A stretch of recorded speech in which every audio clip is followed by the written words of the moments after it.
After deep falls in output during the spring, the EU economy is now recovering, but the path back to pre-crisis levels of output is likely to be long, uneven and uncertain.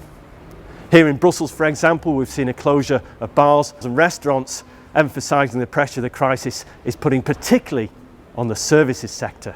And we see in our graph, for example, that business confidence has fallen more strongly in the services sector than other sectors.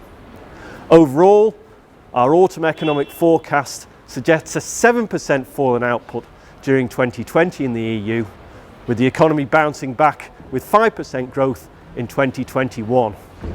But emphasising the difficulty of the challenges ahead, we still expect EU output to remain 3% below pre-crisis levels even at the end of 2021.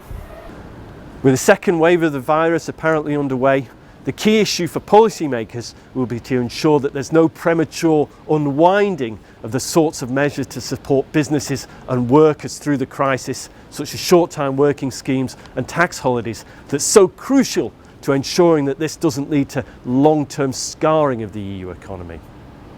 When we think about regulatory policy as well, we need to make sure that that properly reflects what's happening during this crisis. For example, in terms of the implementation of Basel III, we need to ensure that this recognises the strains the crisis is placing on bank balance sheets on the one hand, and the real need to ensure that banks can continue lending to businesses to invest on the other. And finally, we need to plug the gap that's been created by a fall in private investments with new public investment.